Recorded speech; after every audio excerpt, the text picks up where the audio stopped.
The truth occurs. Hi everyone. Well, I wanted to do a little video on the US government shutdown. Is this another one of those things that will just blow over, or could this be the start of something really serious? US government enters third week with little progress. The two factions of the government can't decide on what to do. They can't decide whether to raise the debt ceiling or not. Democrats want to raise the debt ceiling, throw more money at Obama. The Republicans don't, and they also can't agree on what budget cuts to make or how to manage the money if they do raise the debt ceiling. Problem is that the US government spends a lot more money than it makes, and the way things are going right now, it's unsustainable. US Senate reaches deal to avert default, senator says. Well, that's the big priority, is to avert default, because if they do that, then basically America will head into an economic crash, a recession, which would affect the entire world economically. So they want to avoid default, but can the US prioritize payments as default looms? Now, let's say they raise the debt ceiling and they have to rebalance the budget. What are they going to do? How are they going to make cuts to be able to keep this thing going? And oddly enough, they mention in here Social Security payments, unemployment checks, things like that. But that's not why they're in so much debt. It's not because they're paying your Social Security check. It's probably more because of how much they're spending on things like war and bailing out Wall Street. Now, I'm no expert in world politics and economics, but as I've mentioned before, I'm getting to be an expert in BS, and sensing that there was BS involved, I consulted with an expert on politics and economics, and that is Ken Fernandez, who's a lawyer, and he is an expert in international affairs.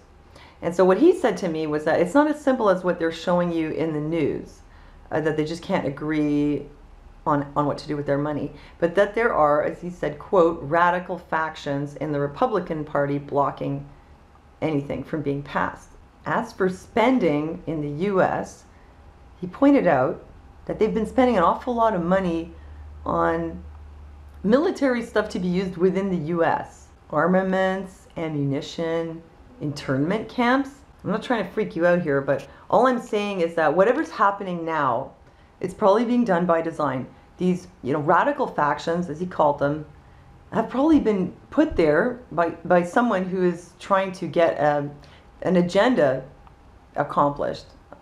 Like, they're trying to crash the US economy on purpose, which doesn't surprise me because you could go see this video. World banker makes stunning confession. It's James Wolfenson giving a speech at Stanford in 2010.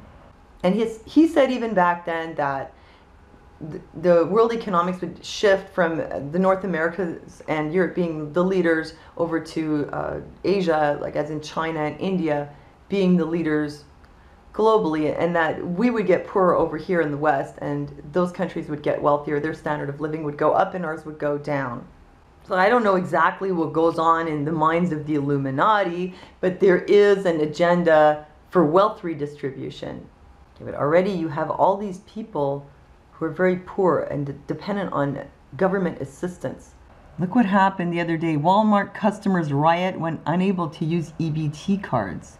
There was some kind of a glitch at Walmart, and it was allowing people to buy unlimited amounts of goods on their EBT cards. And so word got out, so people started going there and filling up huge shopping carts and paying for it with these EBT cards, which they weren't supposed to do. And then when Walmart realized what was happening, they shut the whole system down, and then there were riots. I don't have to tell you that there are a lot of poor people totally disenfranchised and receiving government assistance in the US, and there are more and more of them every day. And if the SHTF, there would probably be a lot of rioting and civil unrest. And the government knows this. And this is probably why they have been making such elaborate plans for things like civilian internment camps for Americans. This is a video that I did on this a while ago. You should check it out. This included re-education camps and PSYOP missions aimed at activists. Put yourself in the shoes of the Illuminati. If you wanted to collapse the American economy, you'd have to do it in such a way that it wouldn't affect the richest of the rich. because they don't want to go broke. I think what they'd want to do is kind of crash things in such a way that it just creates a wider gap between the rich and the poor. I think we can all agree on that. And then you have all these poor people, they all become dependent on social assistance. Then you cut off their UI and their welfare and whatever else. Then you have all this rioting and unrest. And then you put them all in FEMA camps. And then, well, I'm not really sure what that would accomplish, but it seems to be that that's their goal.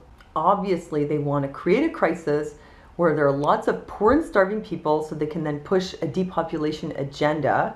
And that would be their rationale for having more Monsanto crops that are supposed to end world hunger with seeds that don't reproduce. Nothing they do seems to make sense, but then again, they serve the devil, so. And whatever their agenda is, it hasn't been much more favorable for Europe. EU collapse will cause pain and suffering equal to World War II.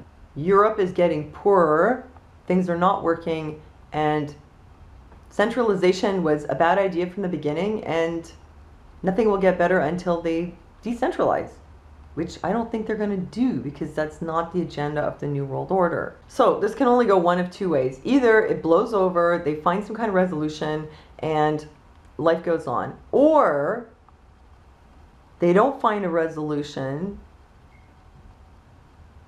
the financial markets collapse, everything falls apart, people end up in FEMA camps, the whole world economy collapses, and this is it. Anyway, even if we get through this and it seems like life goes on as usual, in the big picture, America is kind of a sinking ship. I don't really think that it's ever going to really get back on track in America. I mean, I don't mean to be negative, but things are pretty bad. So if you have a solution, well, let me know in the comments. Maybe it's a good idea to, move to Uruguay or Paraguay, or just, jump ship. And if you're here, maybe, move out into the woods and find a way to live off the land. But I'm pretty sure the government goods would come after you anyway, and they'd stick you in a FEMA camp. Let's hope that that doesn't happen and somehow this all blows over. Well, please leave me your comments, and thanks for listening to me, and I'll see you next time.